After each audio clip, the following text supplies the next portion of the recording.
All right, time for some combine conversations. We have some big offseason questions to address. We have our resident general manager, Mike Tannenbaum, on the show with us. Mike T, straight up, should the Raiders trade Maxx Crosby?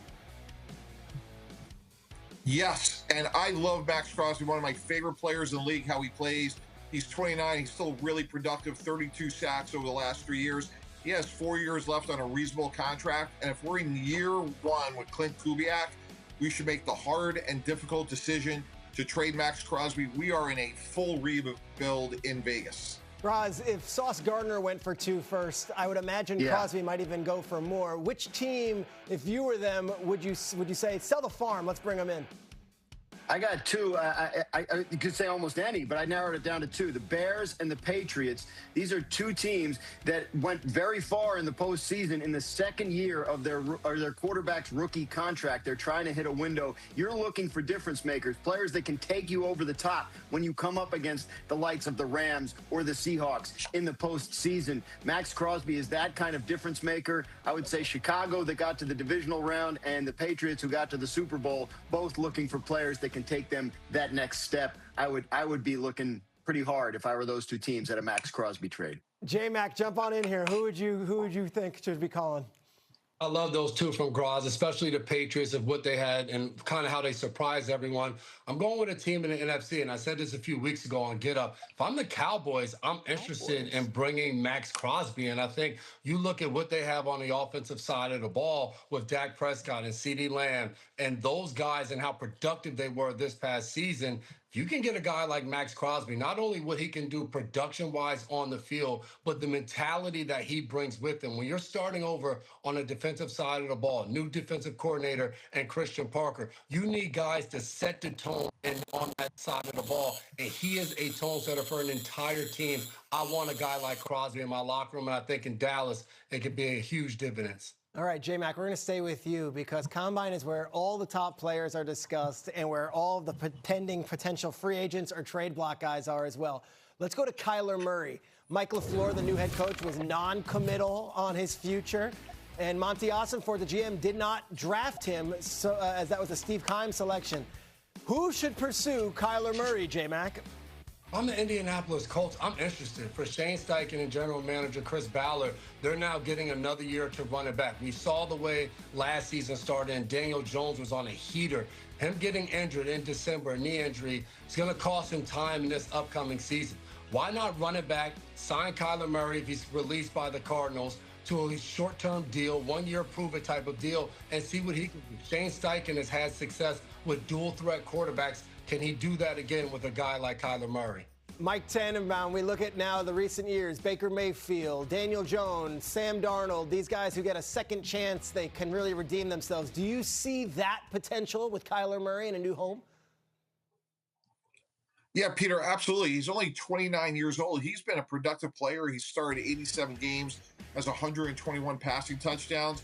And to me, ironically, when we talk about a Sam Darnold resurgence, I like J-Mac's idea of the Colts, but I really like the Vikings because they have a very good offensive line with Justin Jefferson, Jalen Naylor, obviously Jordan Addison. They can run the ball, Aaron Jones, TJ Hawkinson. So absolutely, Kyler Murray is still young in his prime, and his A game is very good.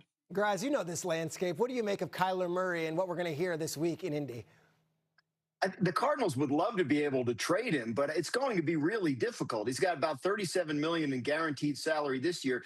And if he's on your roster a month from now or 3 weeks from now, third day of the league year, it's another $19.5 million guaranteed for 2027. So I don't know who's going to trade for that. The Cardinals would probably have to send whoever that is a bunch of money. So I think eventually you look at Kyler Murray being released and you're able to get him for pretty much nothing at that point. So yeah, I think the teams that will be looking are teams that think they can kind of rehab him along the lines of a Daniel Jones, a Sam Darnold, a Malik Willis. And you go to a place where you have coaches like that, San Francisco, Minnesota, Green Bay, Indianapolis, and I think you might be able to bounce back pretty quickly. The question is what the role is going to be. Somebody going to bring him in and be their starter, or is someone going to bring him in and sort of look at him as a project to turn around in a year or two? Mike T, you know this more than anybody. Howie Roseman is the wheeler and dealer king in the NFL and has been for years. You, of course, have done deals with him. You've called him many times. He's respected you for many, many years. Should he trade A.J. Brown? Should the Eagles rip the Band-Aid off and just say, let's move on? Yeah, Triggs, absolutely. He's given them 4 good years. He's 29 years old. He's had 32 touchdowns as an Eagle. Clearly, there's a lot of noise there, and you'd rather trade a player a year too soon than too late. So I'm sure when Howie Roseman gets to Indy this week, he'll talk to teams like the Baltimore Ravens, the Buffalo Bills, other teams that need a number 1 receiver on the outside.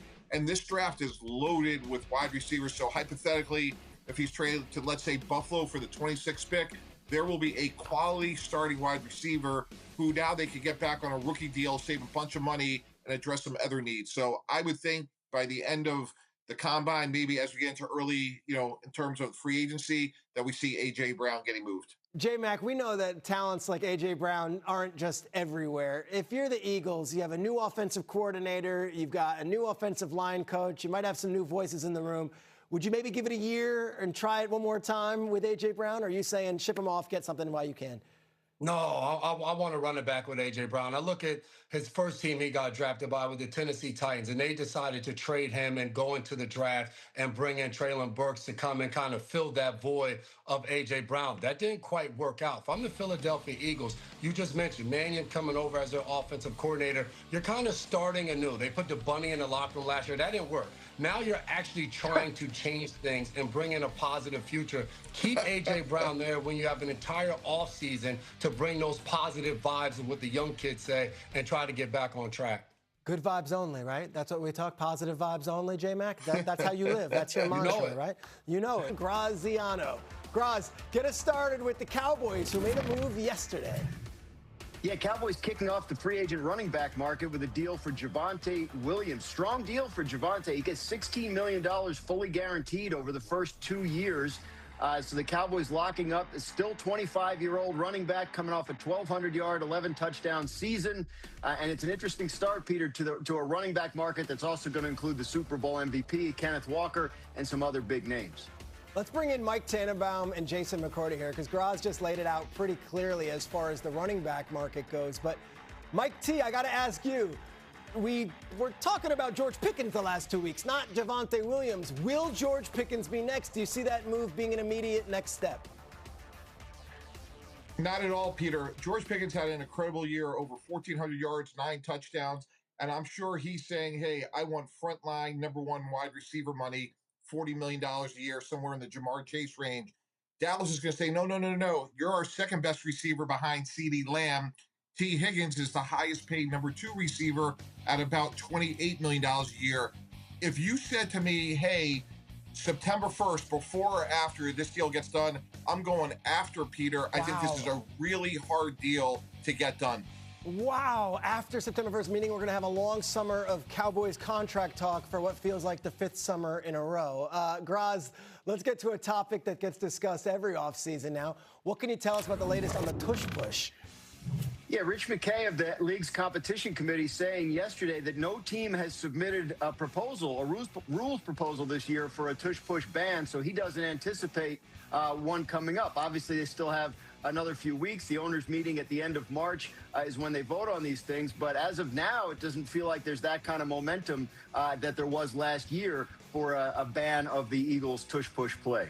J-Mac, this is all we talked about last year going into the Combine, whether the Rules Committee would end up overturning it and removing it.